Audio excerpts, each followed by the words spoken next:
This is Lucas and Maddie from Spineless Reads, and today we are shooting a video from Cosplay World Richmond. We're here selling books today from our shop. We brought most of our horror selection, and you guys might be wondering why in the heck would a bookstore bring books to a cosplay con? We figured we'd talk a little bit about conventions because we've done a bunch, and we would talk specifically about cosplay cons because they're increasing in popularity.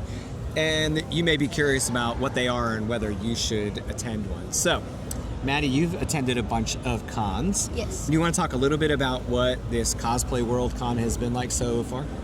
So far, it's been very neat to see people be themselves with their creation, and you'll look left to right and you'll see like Mario. So it's Mario. It's very funny. And everyone's just very creative. And so you've got a lot of people in what people outside of the cosplay world would just say costume, dressed like their favorite anime characters or favorite characters from movies or books or manga or comics or whatever. So you see a lot of people in makeup. You see a lot of people dressed in full, like, head to toe. Like you said, we've seen people dressed like Mario.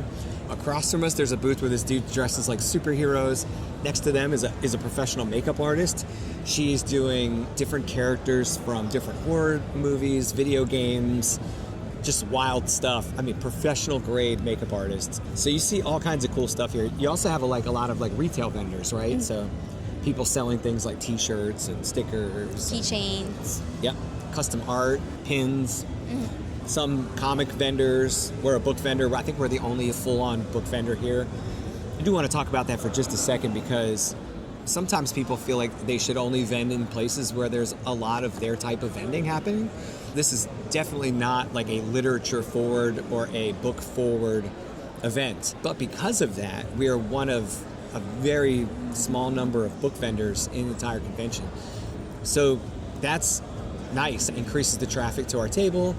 We're getting a lot of people coming to our table that normally might not be exposed to a book vendor at a con like this because a lot of book vendors shy away from doing events like this because they don't think they're relevant to the format or the genre, and that's not true. I've actually done some of our best.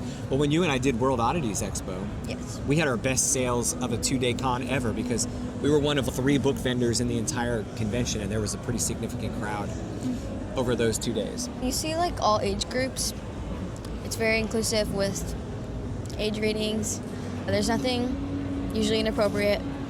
There's a lot of like older teens and young adults who come because that's more of bringing in of the topics of anime. And everyone's super nice, and you just be yourself while you're here. And right. Nobody's judging anybody. Everybody's super cool, very relaxed. Everyone's very friendly. You do have to be a little bit more aware of the fact that you are talking with an audience that may not be familiar with your products. If you're a book vendor at a place like this, because, like, for example, we have tons of horror on our table right now. And some people just aren't, avid horror readers. And so when they approach the table, they don't know that yet. They're like, hey, how's it going? I saw books. I love books. And I immediately engage them about whether they're readers and what types of genres they like to read, to see if they actually would be interested in any of the books that we have on our table. Yep. But you can't just assume because we're not necessarily fitting squarely in the niche of the event. Whereas if this was a horror con, we'd probably be like, are you a reader? And if they said yes, we'd be like, here's all the horror books. It's a little different. Talk a little bit about what your experience has been like, just kind of perusing the con without dad over your shoulder. What's it been like for you when you attend events like this? Everyone's in character. So, like, I saw some guy walk by earlier looking over your table and just staring at us. And I was like, hey. So, that's really cool. You'll find jewelry vendors, book vendors, t-shirt makers, sign makers, like a bunch of stuff. A lot of custom art. Yeah, you'll find, like, everything. And illustration. A bunch of artists do book art as well. So you can find people to do stuff for you. Yeah, there's a couple of people here that are like digital artists that make art for book covers, and they've been interested in learning more about us because we do own a publishing company as well, Sobolo Books, and they've been interested in talking to us about how to work with us on cover art for our stories in our book. Now, do you feel safe here as a younger teenager? Oh. If I dropped you off and ran around town, Yeah. left you here for a couple of hours by yourself, would you be comfortable with that? Yeah. Usually the people around you, like your two vendors on your side, like you guys get to know each other and you feel comfortable with them. It's an open space so everyone can see you. They have security. Everybody's really nice. I haven't met any jerks yet. But everybody's been really cool, especially all of our neighbors, like you said, all the other vendors. Every time we do one of these, no matter what the event focus is, we meet really cool people. Yeah. Awesome. I agree. You can sell anything. Like, genuinely anything. With that being the case, I'll open up a little bit of the business side of this just so you guys can understand whether you should do it or not as a business owner and vendor. Some of the costs, some of the logistics involved here. So you do have to buy your table, right? You pay a fee for a table. You pay a fee to park, usually outside of the venue each day. And so really what you're trying to do is either break even on your table or exceed that, obviously, and make a profit. So when you consider doing one of these events, think about whether you're going to need to get a hotel room or not. This is 45 minutes from where we live, so we don't have to worry about that. That keeps our costs down. You can determine whether you want to have an artist table or a vendor table or whatever is best suited for what you want to do at the event. Because we're a business and we're here to sell retail goods, we go for a vendor table rather than an artist table. If I was just here as an independent writer, selling only my books, I would look at an artist table. And they're usually priced differently, that's why I say that. And then I would just say, set aside a little bit of money for you to eat. Because you have to buy your food usually on premises that most of these places, if they're professionally run, you may find that the event you work has a no outside food or drink rule. And they usually run Saturdays and Sundays, but some of them actually run Fridays as well. I came and did my load-in on Friday and then came back to work the event Saturday and Sunday. We have a pretty quick teardown and setup. We can do it all in under 45 minutes.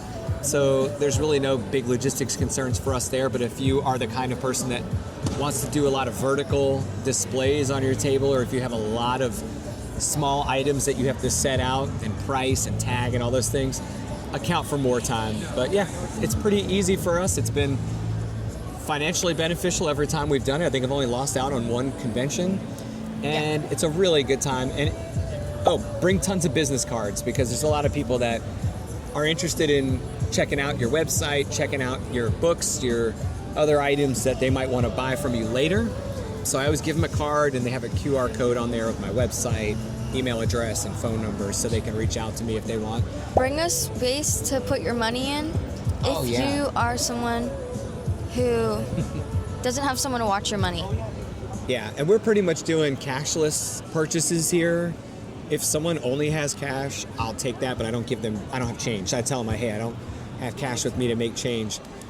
At events where I do bring cash, I bring a lockable cash bag, and that does not leave my side. I keep that in my backpack with me at all times, and it stays with me. But that's a really good point. I use my Wix point of sale on my website through my smartphone Wix app to do my point of sale purchases.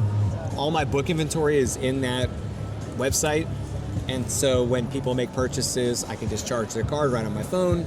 I do have a Square card reader in case my touchless RFI laden purchasing function wasn't working. Worst case, you can manually enter the credit card number into the app and process payment that way. Apple Pay works touchless if they can use their phone. So at this con, because of the age, I've only had one person actually pay with cash.